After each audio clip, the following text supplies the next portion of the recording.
Третий сезон «Трепета сердца» уже вышел, и он получился по-настоящему взрослым. Это Чарли и Ник. В первом сезоне их отношения были по-детски наивными и милыми, а в третьем парни вместе будут проходить через серьезные проблемы Чарли, расстройство пищевого поведения, ОКР и страх первой близости. Привет, меня зовут Денис, я безумно рад вас видеть. Несмотря на трудности из-за законодательства РФ, мы продолжаем видеться, и я это безумно ценю, и надеюсь, это взаимно. Но некоторые моменты в обзоре пришлось зацензурировать, таковы нынешние реалии. Но в конце видео я расскажу, как смотреть ролики без цензуры. Присаживайся поудобнее, это обзор на третий сезон сериала «Трепет сердца».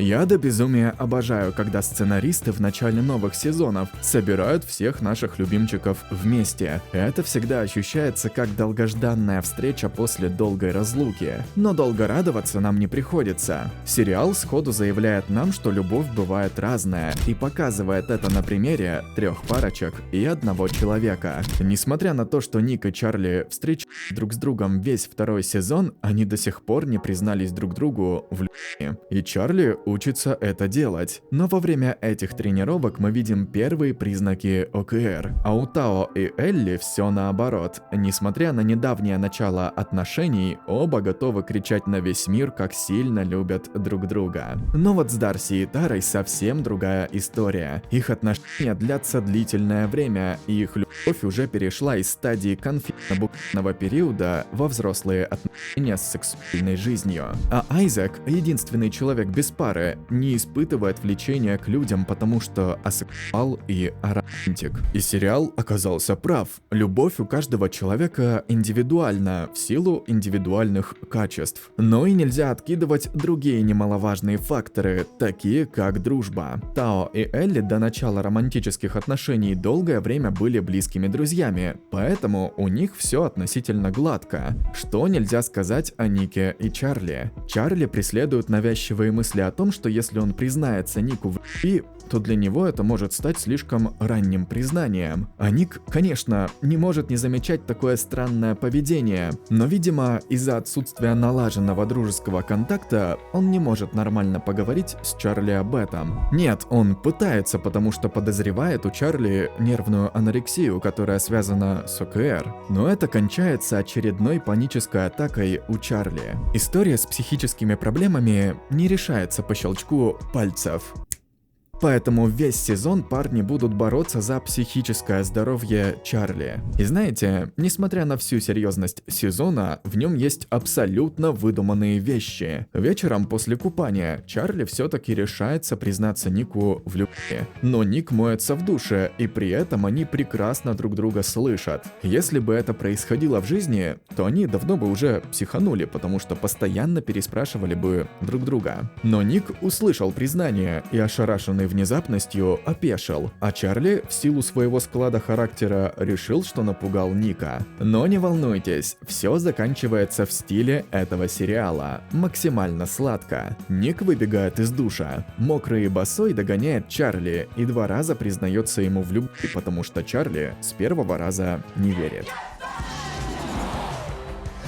Любовь — это, конечно, классно, но здоровых отношений не может быть, когда один из партнеров испытывает серьезные психические проблемы. И Ник, уехавший отдыхать на летнюю виллу к тетушке и дяде, никак не может расслабиться и без конца думает о пищевом расстройстве Чарли. И сезон легонько, но все-таки затрагивает тему нездорового погружения партнеров в жизнь друг друга. Я бы даже сказал, врастания. В прошлом сезоне Ник сдавал экзамены, которые важны для его будущей жизни, поступления в университет. Но он о них словно забыл, он все время думает о Чарли и, естественно, не может расслабиться и отдохнуть. Все разы, когда я ожидал результаты важных экзаменов, я спать не мог. А у Ника волнение за экзамены было полностью вымещено волнением за состояние Чарли. Но может быть, это потому что Ник уверен в своих знаниях, потому что экзамены сданы у него великолепно. А еще особенность этого сезона – это контрастность. Если у Ника очень чуткая тетушка, которая, заметив беспокойное состояние племянника, шаг за шагом смогла вывести его на нужный разговор, то у Чарли мама несколько резкая и бесцеремонная, потому не в состоянии пробить стену между ними. Волнуется, что Чарли проводит много времени у Ника и может забить на учебу, сразу указывает, что Чарли должен проводить меньше времени у него, хотя в конце и говорит, что волнуется. Но ее забота не будет услышана сыном, потому что уже воспринята в штыки. Видит, что Чарли мало ест? Да, пытается разобраться, в чем дело, но при этом все равно давит на сына с обязательностью еды. Несмотря на это, у Чарли хорошая мама, но она не может найти ключик к сыну. Да и, наверное, никто не сможет, кроме профессионалов. Поэтому тетя Ника в конце концов учит племянника, как правильно направить Чарли профессионалам. И параллельно основной сюжетной линии в сериале развиваются второстепенные, добавляя объема. Развиваются отношения преподавателей мистера Фарука и мистера Аджаи. Они начали встречаться, но вынуждены скрывать это ото всех в школе. А Тао и Элли проходят через свои проблемы. И несмотря на их внешнее счастье, Тао неуверенный. И причин для его неуверенности много. И отношения на расстоянии, и низкая самооценка. Поэтому он перебарщивает со знаками внимания к Элли. Напишите в комментариях, бывали ли у вас друзья, с которыми вы были не разлей вода, но когда у этого друга появлялись отношения, то он о вас буквально забывал. Примерно то же самое произошло с Айзеком, который буквально стал пустым местом для Тао и Элли. Они настолько поглощены друг другом, что Айзек чувствует себя некомфортно. При этом он настолько чуткий друг, что в числе первых заметил, что с Чарли что-то не так. Да и вообще, Айзек показывает пример здорового отношения к себе и к другим людям. Он хотел общения, но не получил его от Тао и Элли, поэтому ушел к Чарли. Но вместо того, чтобы эгоистично удовлетворять свои потребности в общении, сначала поддержал друга. И взамен, когда Чарли полегчало, Айзек получил желанное общение.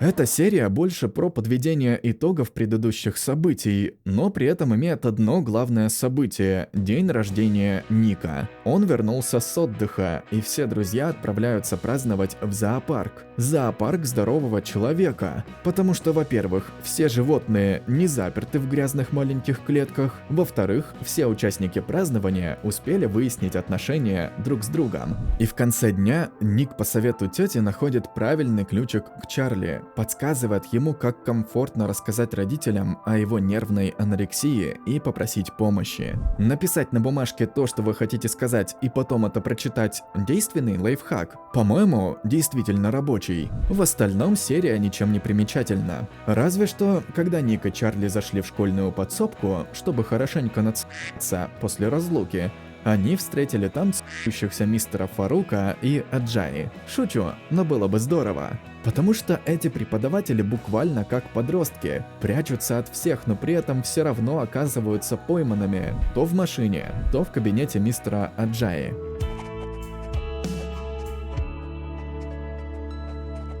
Для меня стало открытием, что лечение от анорексии радикально. Нельзя просто взять и выпить таблеточки, находясь у себя дома. Поэтому Чарли отправляется на 2 месяца в специализированную лечебницу. И еще более шокирующее открытие, что анорексия достаточно распространена не только в сериале, но и в жизни. У подростков это вообще одна из наиболее часто встречающихся проблем психического характера. Поэтому Чарли не сразу уехал лечиться, мест в лечебнице не оказалось. А проблема, как снежный ком, все увеличивалась и увеличивалась. И самое главное, было плохо не только Чарли, но и его близким людям – Нику, Тори и родителям. И если сначала Чарли только прогуливал школу, то затем начал заниматься селф-хармом. И я представляю, сколько сил, терпения и любви понадобилось Нику и родителям Чарли, чтобы поддержать его. Я сталкивался с селф-хармом, и ужасно тяжело вынести его, когда этим занимается твой любимый человек.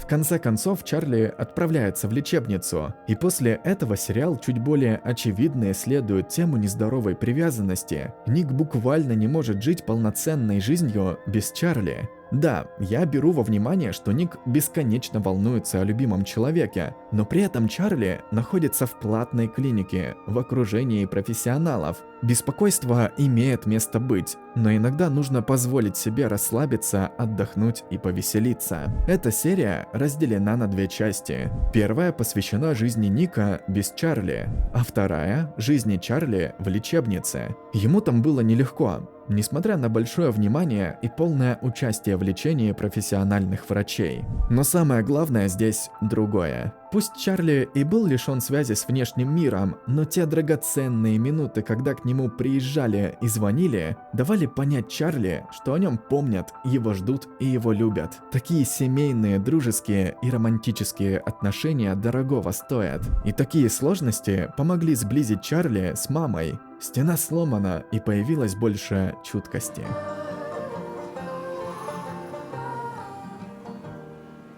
Люблю искать символизм во всем, хотя и понимаю, что это может быть лишь моя фантазия. Самый главный символизм пятой серии в том, что это центральная точка повествования, на момент которой Чарли научили справляться со своими психическими проблемами. И выход из лечебницы символизирует буквально выход в мир, где Чарли должен научиться защищаться или презентовать окружающим свои потребности. Другим языком учиться расставлять границы. А приближающееся Рождество – экзамен. Пусть родители и нашли правильный подход к сыну, но бабушки и дедушки, тети и дяди плевать хотели на чувство такта и личные границы. Чарли не выдержал экзамен, но с такими родственниками сложно его выдержать, они даже мертвого замучают. И Чарли сбегает к Нику, оставляя Тори одну. И этот момент ударил ножом по моему сердцу. Сестра просила его остаться, просила не оставлять ее одну с родственниками, но Чарли поступил иначе.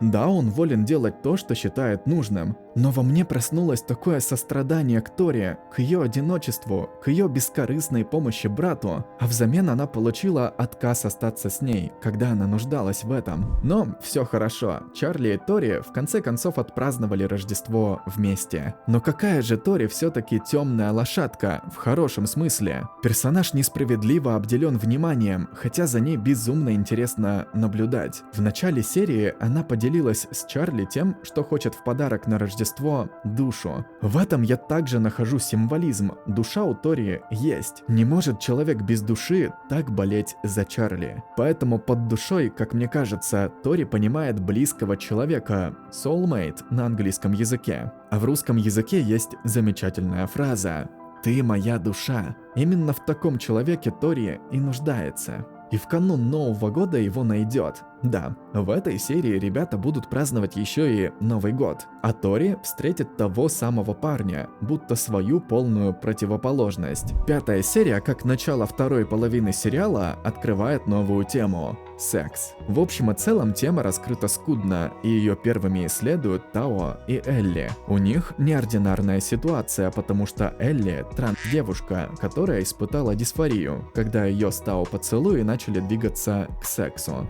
Скудно, потому что мне непонятны проблемы транс-людей, и сериал не справился с репрезентацией для таких чайников, как я. Дисфория решилась банальной поддержкой Элли от подружек.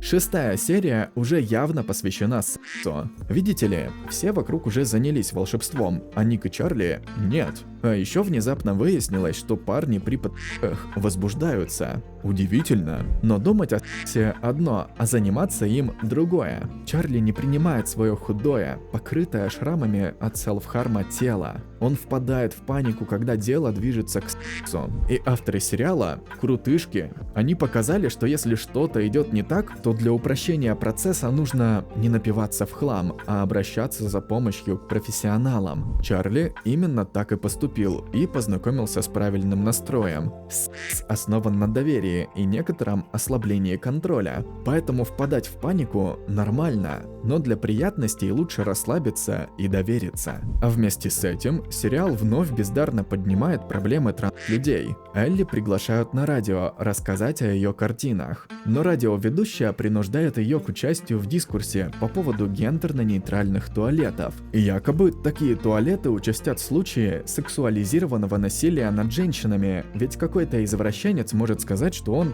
женщина. Но насколько я знаю, гендерно разделенные туалеты продолжают существовать, просто дополняясь гендерно-нейтральными. Так каким образом появление специально отведенных туалетов для транс-людей или небинарных людей участит нападки на женщин? Мне непонятно.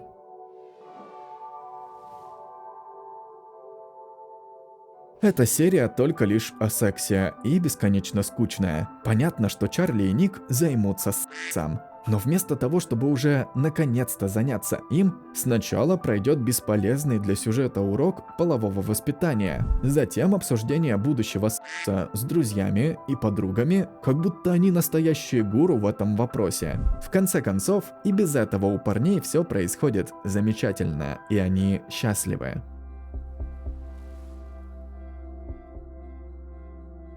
Финальная серия еще раз неуверенно закидывает удочку в тему нездоровой привязанности друг к другу. Если Чарли еще учиться и учиться, то Нику пора поступать в университет. И я ни разу не увидел ни одного намека в сторону мечт Ника, кем он хочет стать в будущем, на кого выучиться. Единственный критерий для поиска университета поближе к Чарли. И я надеюсь, что это задумка сериала. Инструмент, чтобы донести мысль, что срастаться с любимым человеком – плохая затея. Нужно всегда быть самостоятельной личностью.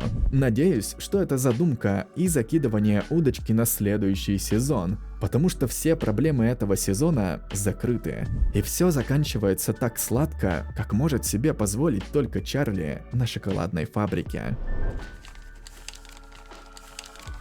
Сладости в новом сезоне хоть отбавляй, и плавное вступление на дорожку обсуждения серьезных проблем удачное, если не считать проблемы трансперсон и нездоровой привязанности к любимым людям. Да и большее раскрытие второстепенных героев вышло удачным, сериал стал еще более живым и объемным. А если у вас иное мнение, то обязательно поделитесь им в комментариях. Меня зовут Денис, я был безумно рад увидеться с вами. Если вам понравился мой обзор, то поддержите его лайком и подпиской на канал. И я обещал вам рассказать, как смотреть мои обзоры без цензуры. Все максимально просто. Нужно всего лишь перейти в мой телеграм-канал Голубой Мандарин и прочитать последний закрепленный пост. QR-код перед вами, а ссылка на пост и канал в описании.